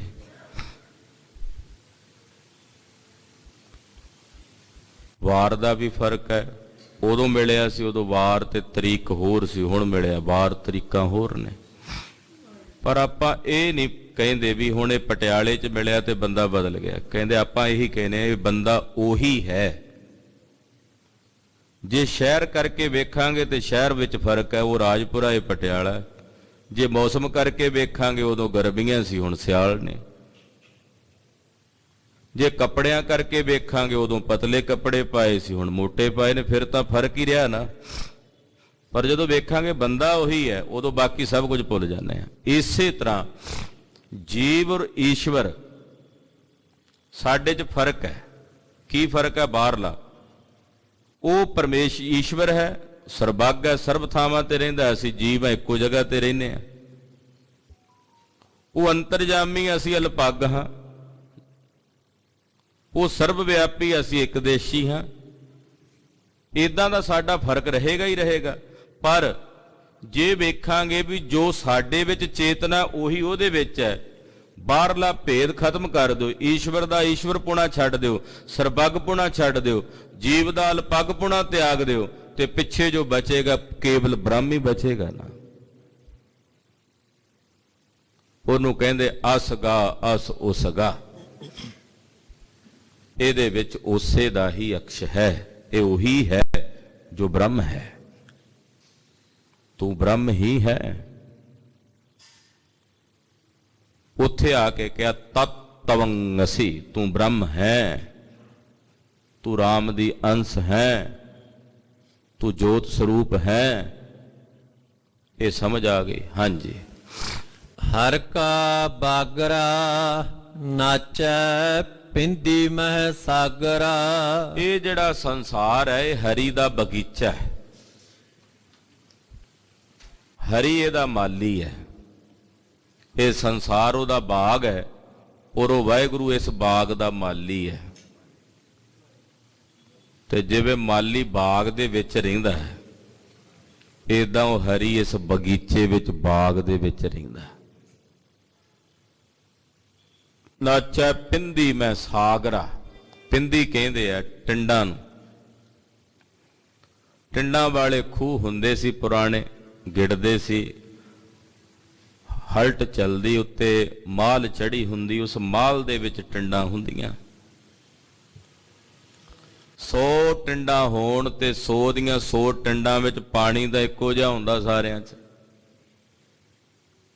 ਵੇਖਣ ਨੂੰ 100 ਟਿੰਡਾਂ ਨੇ ਵੱਖੋ ਵੱਖਰੀਆਂ, ਪਰ ਪਾਣੀ ਸਭ 'ਚ ਇੱਕੋ ਹੈ। ਇਸੇ ਤਰ੍ਹਾਂ ਵੇਖਣ ਨੂੰ ਇਹ ਜੀ ਜੰਤ ਸਭ ਵੱਖਰੇ ਵੱਖਰੇ ਦਿਸਦੇ ਨੇ, ਵੀ ਇਹ ਕਾਲੇ ਨੇ, ਚਿੱਟੇ ਨੇ, ਇਹ ਅਮੀਰ ਨੇ, ਗਰੀਬ ਨੇ, ਰਾਜਾ ਆ, ਇਹ ਪਰਜਾ ਆ। ਪਰ ਜਦੋਂ ਆਤਮਾ ਕਰਕੇ ਵੇਖੋਗੇ ਤੇ ਸਾਰਿਆਂ ਵਿੱਚ ਇੱਕੋ ਹੀ ਹੈ, ਸਭ ਵਿੱਚ ਇੱਕੋ ਹੀ ਹੈ। ਘੜੇ ਵੇਖਣ ਨੂੰ 100 ਪਏ ਨੇ, ਪਰ ਆਕਾਸ਼ ਸਾਰਿਆਂ ਵਿੱਚ ਇੱਕੋ ਜਿਹਾ। ਸਹਿਸ ਘਟਾ ਮੈਂ ਏਕ ਆਕਾਸ਼, ਹਜ਼ਾਰਾਂ ਘੜਿਆਂ ਵਿੱਚ ਇੱਕੋ ਹੀ ਆਕਾਸ਼ ਹੈ। ਇਸੇ ਤਰ੍ਹਾਂ ਪਾਤਸ਼ਾਹ ਕਹਿੰਦੇ ਇਹ ਸਾਰੇ ਸੰਸਾਰ ਦੇ ਜੀਆਂ ਵਿੱਚ ਜਿਹੜੀ ਚੇਤਨਾ ਹੈ ਉਹ ਇੱਕੋ ਅਕਾਲ ਪੁਰਖ ਨਿਰੰਕਾਰ ਪਾਰ ਬ੍ਰਹਮ ਪਰਮੇਸ਼ਰ ਦੀ ਹੈ। ਰਹਾਉ ਨਾਚੰਤੀ ਗੋਪੀ ਜੰਨਾ।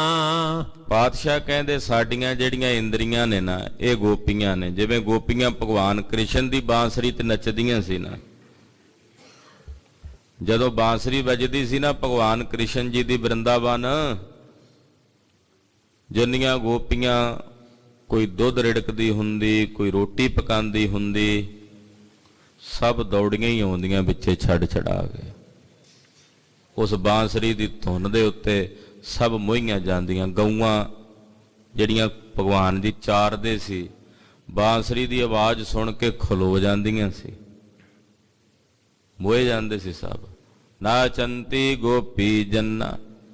ਇਸੇ ਤਰ੍ਹਾਂ ਜਿਹੜੀਆਂ ਸਾਡੀਆਂ ਗੋਪੀਆਂ ਆ ਇੰਦਰੀਆਂ ਨੇ, ਇਹ ਸਾਡੀਆਂ ਗੋਪੀਆਂ ਨੇ, ਇਹ ਨੱਚਦੀਆਂ ਨੇ ਕਿਹਦੇ ਕਰਕੇ? ਚੇਤਨਾ ਕਰਕੇ। ਅੱਖਾਂ ਵੇਖਦੀਆਂ ਨੇ, ਜੇ ਵਿੱਚ ਚੇਤਨਾ ਹੈ ਤੇ ਚੇਤਨਾ ਕਰਕੇ ਅੱਖਾਂ ਵੇਖਦੀਆਂ। ਅੱਖਾਂ ਦਾ ਮੁਰਦੇ ਨੂੰ ਵੀ ਲੱਗੀਆਂ, ਪਰ ਉਹਦੀਆਂ ਅੱਖਾਂ ਵੇਖ ਨਹੀਂ ਸਕਦੀਆਂ। ਕੰਨ ਤਾਂ ਮੁਰਦੇ ਨੂੰ ਵੀ ਨੇ, ਸੁਣ ਨਹੀਂ ਸਕਦੇ। ਜ਼ੁਬਾਨ ਮੁਰਦੇ ਦੀ ਵੀ ਹੈ, ਬੋਲ ਨਹੀਂ ਸਕਦਾ। ਤੋ ਅਕਾਲ ਪੁਰਖ ਦੀ ਚੇਤਨਾ ਕਰਕੇ ਹੀ ਸਾਡੀਆਂ ਇਹ ਇੰਦਰੀਆਂ ਜਿਹੜੀਆਂ ਨੇ ਇਹ ਨੱਚ ਰਹੀਆਂ ਨੇ, ਯਾਨੀ ਕਿ ਇਹ ਚੇਤਨਾ ਦੇ ਸਹਿਤ ਹੀ ਚੱਲ ਰਹੀਆਂ ਹਨ। ਨਈਆ ਤੇ ਬੈਰੇ ਕੰਨਾ। ਨਈਆ ਕਹਿੰਦੇ ਨੇ ਪ੍ਰੇਰਕ ਨੂੰ, ਨਿਯੰਤੇ ਨੂੰ। ਪ੍ਰਮਾਤਮਾ ਸਾਰੇ ਜਗਤ ਦਾ ਪ੍ਰੇਰਕ ਹੈ, ਉਹੀ ਪ੍ਰੇਰਨਾ ਕਰਕੇ ਸਾਰੇ ਜਗਤ ਨੂੰ ਚਲਾ ਰਿਹਾ। ਜਿਵੇਂ ਕਹਿੰਦੇ ਆ ਨਾ ਨਾਇਕ, ਜਿਵੇਂ ਆ ਫਿਲਮਾਂ ਬਣਾਉਣ ਵਾਲੇ ਡਾਇਰੈਕਟਰ ਹੁੰਦੇ ਆ ਨਾ, ਉਹ ਡਾਇਰੈਕਟਰ ਜਿਵੇਂ ਜਿਵੇਂ ਕਹਿੰਦਾ ਇਦਾਂ ਕਰੋ ਇਦਾਂ ਕਰੋ, ਉਹ ਕਰੀ ਜਾਂਦੇ ਆ ਵਿੱਚ। ਪਰਮਾਤਮਾ ਅਕਾਲ ਪੁਰਖ ਡਾਇਰੈਕਟਰ ਹੈ ਸਾਰੇ ਜਗਤ ਦਾ, ਸਾਰੇ ਜੀਆਂ ਨੂੰ। ਆ ਤੂੰ ਕਰਨਾ, ਆ ਤੂੰ ਕਰਨਾ, ਤੂੰ ਆ ਕਰੀ ਚੱਲ, ਤੂੰ ਆ ਕਰੀ ਚੱਲ। ਸਾਰੇ ਲਾਏ ਹੋਏ ਆ ਪਰਮੇਸ਼ਰ ਦੇ, ਆਪਾਂ ਸਾਰੇ ਉਹਦੇ ਲਾਏ ਹੋਏ ਆ।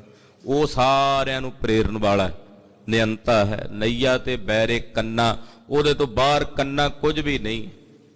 ਸਭ ਦਾ ਪ੍ਰੇਰਕ ਉਹ ਹੈ, ਚਾਹੇ ਬ੍ਰਹਮਾ ਵਿਸ਼ਨੂੰ ਮਹੇਸ਼, ਜਿਤਨੀਆਂ ਇਹ ਸ਼ਕਤੀਆਂ ਨੇ, ਮਨੁੱਖ ਨੇ, ਜੀ ਜੰਤ ਨੇ, ਸਭ ਉਸੇ ਦੇ ਪ੍ਰੇਰੇ ਹੋਏ ਚੱਲ ਰਹੇ ਨੇ। ਉਹੀ ਸਾਰਿਆਂ ਦਾ ਪ੍ਰੇਰਕ ਹੈ, ਉਹਦੇ ਤੋਂ ਬਾਹਰ ਕੁਝ ਵੀ ਨਹੀਂ। ਤਰਕ ਨਾ ਚਾ। ਨਾਮਦੇਵ ਤਰਕ ਨਾ ਕਰ। ਗਿਆਨਦੇਵ ਜੀ ਉਹਨਾਂ ਦੇ ਗੁਰੂ ਸੀ, ਉਹ ਕਹਿੰਦੇ ਭਗਤ ਨਾਮਦੇਵ, ਤਰਕ ਨਾ ਕਰ, ਤਰਕ ਛੱਡ ਦੇ। ਭਰਮਿਆ ਚਾ। ਭਗਤ ਜੀ ਕਹਿੰਦੇ ਮਹਾਰਾਜ ਕੀ ਕਰਾਂ, ਜਿੰਨਾ ਚਿਰ ਭਰਮ ਹੈ ਉਦੋਂ ਤੱਕ ਤਾਂ ਤਰਕ ਉਪਜਦਾ ਹੀ ਹੈ ਨਾ। ਭਰਮ ਚੋਂ ਤਰਕ ਉਪਜੇਗਾ ਤਾਂ ਸੁਭਾਵਿਕ ਹੈ। ਜਿੱਥੇ ਭਰਮ ਹੋਵੇਗਾ ਉੱਥੇ ਤਰਕ, ਜਿੱਥੇ ਤਰਕ ਹੋਵੇਗਾ ਉੱਥੇ ਭਰਮ ਹੋਵੇਗਾ। ਦੋਨਾਂ ਦਾ ਸੰਬੰਧ ਹੈ।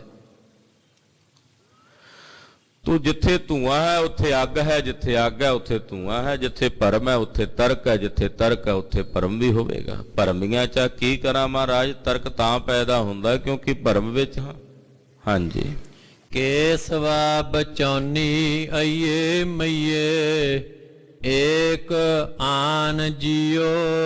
ਕਹਿੰਦੇ ਤੇਰਾ ਇਹ ਭਰਮ ਤਾਂ ਦੂਰ ਹੋਵੇਗਾ ਜੇ ਤੂੰ ਕੇਸ਼ਵ ਦੇ ਪਰਮੇਸ਼ਰ ਦੇ ਬਚਨਾਂ ਤੇ ਭਰੋਸਾ ਕਰਕੇ ਉਹਨਾਂ ਨੂੰ ਮੰਨੇਗਾ।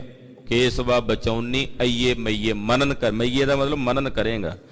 ਜਦੋਂ ਗੁਰਬਾਣੀ ਨੂੰ ਮੰਨੇਗਾ ਤੇ ਭਰਮ ਦੂਰ ਹੋ ਜਾਏਗਾ ਸਿੱਖ ਦਾ। ਜਦੋਂ ਗੁਰਬਾਣੀ ਨੂੰ ਮੰਨੇਗਾ ਹੀ ਨਹੀਂ ਤੇ ਭਰਮ ਰਹੇਗਾ, ਫਿਰ ਤਰਕ ਵੀ ਕਰੇਗਾ। ਅੱਜ ਜਿੰਨੇ ਸਾਡੇ ਅੰਦਰ ਭਰਮ ਤੇ ਤਰਕ ਨੇ, ਉਹਦਾ ਕਾਰਨ ਹੀ ਇਹ ਹੈ ਕਿ ਅਸੀਂ ਗੁਰਬਾਣੀ ਨੂੰ ਮੰਨਣਾ ਛੱਡ ਦਿੱਤਾ। ਜਿਹੜਾ ਗੁਰਬਾਣੀ ਨੂੰ ਮੰਨਦਾ ਹੈ, ਗੁਰਬਾਣੀ ਦੀ ਮੰਨਦਾ ਹੈ, ਗੁਰਬਾਣੀ ਨੂੰ ਮੰਨਣਾ ਤੇ ਫਿਰ ਗੁਰਬਾਣੀ ਜੋ ਕਹਿੰਦੀ ਆ ਉਹਨੂੰ ਮੰਨਣਾ, ਫਿਰ ਭਰਮ ਰਹਿੰਦਾ ਹੀ ਨਹੀਂ, ਫਿਰ ਭਰਮ ਦੂਰ ਹੋ ਜਾਂਦਾ। ਇਸ ਕਰਕੇ ਕਹਿੰਦੇ ਇਹਨਾਂ ਬਚਨਾਂ ਤੇ ਜਿਹੜੇ ਬਾਣੀ ਦੇ ਬਚਨ ਨੇ, ਇਹਨਾਂ ਨੂੰ ਆਈਏ, ਇਹਨਾਂ ਦੀ ਸ਼ਰਨ ਚ ਆ ਕੇ ਆਪਣਾ ਆਪ ਗੁਰੂ ਨੂੰ ਸਮਰਪਣ ਕਰਕੇ ਮਈਏ ਮਨਨ ਕਰ ਗੁਰਬਾਣੀ ਨੂੰ। ਤੇ ਫਿਰ ਜਦੋਂ ਮੰਨੇਗਾ ਫਿਰ ਸਮਝ ਆਏਗੀ ਏਕ ਆਨ ਜੀਓ, ਉਹ ਇੱਕੋ ਹੀ ਹੈ ਜਿਹੜਾ ਸਾਰਿਆਂ ਵਿੱਚ ਆਇਆ ਹੋਇਆ। ਜਿਮੀ ਜਮਾਨ ਕੇ ਵਿਖੈ ਸਮਸਤ ਏਕ ਜੋਤ ਹੈ, न घाट है न बाढ़ है न बाढ़ घाट होत है। जीवन में जल में थल में सब रूपन में सब भूपन माही। सब विच ओही है, उसे दी चेतना है, ओही सारियां विच व्यापक है। जदों ये जान लेगा तो भरम दूर हो जाएगा। पिंधी उबकले संसारा।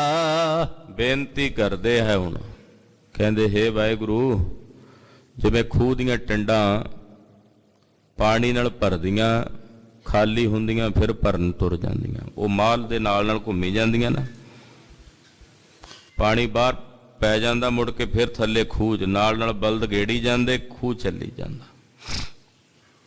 ਕਹਿੰਦੇ ਹੇ ਵਾਹਿਗੁਰੂ, ਜਿਵੇਂ ਉਹ ਖੂਹ ਦੀਆਂ ਟਿੰਡਾਂ ਨਹੀਂ ਘੁੰਮੀ ਜਾਂਦੀਆਂ, ਭਰਦੀਆਂ ਖਾਲੀ ਹੁੰਦੀਆਂ, ਫਿਰ ਭਰਦੀਆਂ ਖਾਲੀ ਹੁੰਦੀਆਂ, ਇਸੇ ਤਰ੍ਹਾਂ ਸਾਡੀ ਹਾਲਤ ਹੈ। ਅਸੀਂ ਸਵਾਸਾਂ ਦਾ ਪਾਣੀ ਭਰ ਕੇ ਆਉਂਦੇ ਹਾਂ, ਖਤਮ ਕਰਦੇ ਹਾਂ, ਮੁੜ ਕੇ ਫਿਰ ਚੱਲ ਪੈਂਦੇ ਹਾਂ ਜਨਮ ਲੈਣ ਵਾਸਤੇ, ਫਿਰ ਮਰਦੇ ਹਾਂ, ਫਿਰ ਜੰਮਦੇ ਹਾਂ, ਫਿਰ ਮਰਦੇ ਹਾਂ।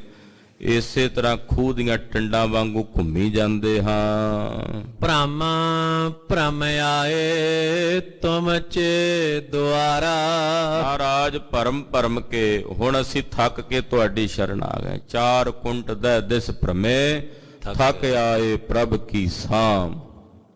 ਭਰਮ ਭਰਮ ਕੇ ਕਈ ਜਨਮਾਂ ਦੇ ਵਿੱਚ ਭਟਕਣ ਤੋਂ ਬਾਅਦ ਮਹਾਰਾਜ ਹੁਣ ਅਸੀਂ ਤੁਹਾਡੇ ਦੁਆਰ ਤੇ ਆ ਗਏ ਹਾਂ, ਤੁਹਾਡੀ ਸ਼ਰਨ ਆ ਗਏ ਹਾਂ। ਮਹਾਰਾਜ ਜਿਹੋ ਜੇ ਹਾਂ ਤੁਹਾਡੇ ਹਾਂ, ਹੁਣ ਹਾਰ ਗਏ ਹਾਂ, ਹੁਣ ਹੋਰ ਨਹੀਂ ਭਟਕਿਆ ਜਾਂਦਾ, ਹੁਣ ਹੋਰ ਨਹੀਂ ਭਰਮਿਆ ਜਾਂਦਾ। ਹੇ ਸਤਿਗੁਰੂ ਸ੍ਰੀ ਗੁਰੂ ਗ੍ਰੰਥ ਸਾਹਿਬ, ਹੁਣ ਹਾਰ ਕੇ ਢਹਿ ਪਏ ਹਾਂ ਤੁਹਾਡੀ ਸ਼ਰਨ 'ਚ। ਅਬ ਹਮ ਚਲੀ ਠਾਕੁਰ ਪਹਾਰ, अब हम चली ठाकुर पहार। अब हम चली ठाकुर पहार, अब हम चली ठाकुर पहार। अब हम चली ठाकुर पहार, अब हम चली ठाकुर पहार। अब हम चली ठाकुर पहार, अब हम चली ठाकुर पहार। ब्रह्म ब्रह्म आए तुम चे द्वारा, ब्रह्म ब्रह्म आए तुम चे द्वारा। ब्रह्म ब्रह्म आए तुम चे द्वारा, ब्रह्म ब्रह्म आए तुम चे द्वारा। ब्रह्म ब्रह्म आए तुम चे द्वारा, ब्रह्म ब्रह्म आए तुम चे द्वारा। ब्रह्म आए तुम चे द्वारा, ब्रह्म ब्रह्म आए तुम चे द्वारा। ਮਹਾਰਾਜ ਤੁਹਾਡੇ ਦੁਆਰ ਦੀ ਸ਼ਰਨ ਤੇ ਆ ਕੇ ਟਹਿ ਪਏ ਹਾਂ ਭਰਮ ਭਰਮ ਕੇ। ਤੂੰ ਕੌਣ ਰੇ? ਆਵਾਜ਼ ਆਈ ਅੱਗੋਂ, ਤੂੰ ਕੌਣ ਹੈ ਬਈ ਜਿਹੜਾ ਮੇਰੀ ਸ਼ਰਨ ਆਇਆ? ਤੂੰ ਕੌਣ ਰੇ? ਤੂੰ ਕੌਣ ਹੈ? ਹਾਂਜੀ, ਮੈਂ ਜੀ ਨਾਮਾ। ਕਹਿੰਦੇ ਜੀ ਮੈਂ ਜੀ। ਆਪਾਂ ਜਿਵੇਂ ਕੋਈ ਪੁੱਛੇ ਬਈ ਕੌਣ ਹੈ ਬਈ, ਆਪਾਂ ਕੋ ਆਵਾਜ਼ ਮੈਂ ਜੀ ਕੌਣ? ਨਾਮਾ। ਮਹਾਰਾਜ ਨਾਮਦੇਵ ਆ ਮੈਂ। ਹਾਂਜੀ। ਹੋ ਜੀ। ਅੱਗੋਂ ਫੇਰ ਆਵਾਜ਼ ਆਈ, ਅੱਛਾ ਜੀ, ਹੋ ਜੀ, ਅੱਛਾ ਨਾਮਾ ਆ, ਕੀ ਚਾਹੀਦਾ ਤੈਨੂੰ, ਕਿਉਂ ਆਇਆ ਹੈ? ਫਿਰ ਬੇਨਤੀ ਕਰਦੇ ਆ। ਇਹ ਬੇਨਤੀ ਭਗਤ ਨਾਮਦੇਵ ਜੀ ਸਾਨੂੰ ਦੱਸਦੇ। ਨੌਵੇਂ ਪਾਤਸ਼ਾਹ ਪੁੱਛਦੇ ਆ, ਕੌਣ ਹੋ ਬਈ, ਕੌਣ ਹੋ ਜੋ ਤੁਸੀਂ ਆਏ ਹੋ ਇੱਥੇ ਮੇਰੀ ਸ਼ਰਨ, ਕੀ ਲੈਣ ਆਏ ਜੇ? ਮਹਾਰਾਜ ਅਸੀਂ ਆਪ ਜੀ ਦੇ ਦਾਸ ਹਾਂ, ਸੇਵਕ ਹਾਂ, ਕੀ ਚਾਹੀਦਾ ਬਈ? ਤੇ ਫਿਰ ਇਉਂ ਬੇਨਤੀ ਕਰਨੀ ਹੈ। ਹਾਂਜੀ। ਹੋ ਜੀ। ਆਲਾ ਤੇ ਨਿਵਾਰਣਾ ਜਮ ਕਾਰਣਾ। ਮਹਾਰਾਜ ਅਸੀਂ ਹਾਂ, ਅਸੀਂ ਇਸ ਲਈ ਆਏ ਹਾਂ ਕਿ ਆ ਜਿਹੜਾ ਸੰਸਾਰ ਰੂਪੀ ਆਲਾ ਹੈ, ਇਹਦੇ ਵਿੱਚ ਅਸੀਂ ਬਾਰ-ਬਾਰ ਜੰਮਦੇ ਮਰਦੇ ਹਾਂ, ਜੰਮਾਂ ਦੇ ਵਸ ਪੈਂਦੇ ਹਾਂ। ਕਿਰਪਾ ਕਰਕੇ ਦਇਆ ਕਰਕੇ ਸਾਨੂੰ ਇਹਨਾਂ ਤੋਂ ਛੁਡਾ ਲਓ, ਕਿ ਸਾਨੂੰ ਜੰਮਾਂ ਦੇ ਵਸ ਨਾ ਪੈਣਾ ਪਵੇ। ਮਹਾਰਾਜ ਇਹ ਸੰਸਾਰ ਵਿੱਚ ਮੁੜ ਮੁੜ ਜੰਮਣਾ ਮਰਨਾ ਨਾ ਪਵੇ। ਮਹਾਰਾਜ ਕਿਰਪਾ ਕਰੋ, ਦਇਆ ਕਰੋ, ਅਸੀਂ ਤੁਹਾਡੀ ਸ਼ਰਨ ਚ ਹਾਂ। ब्रह्म ब्रह्म आए तुम चे द्वारा, ब्रह्म ब्रह्म आए तुम चे द्वारा। ब्रह्म ब्रह्म आए तुम चे द्वारा, ब्रह्म ब्रह्म आए तुम चे द्वारा। वाहे गुरु वाहे गुरु, वाहे गुरु वाहे गुरु, वाहे गुरु वाहे गुरु, वाहे गुरु वाहे गुरु, वाहे गुरु वाहे गुरु, वाहे गुरु वाहे गुरु, वाहे गुरु वाहे गुरु, ਵਾਹਿਗੁਰੂ ਵਾਹਿਗੁਰੂ।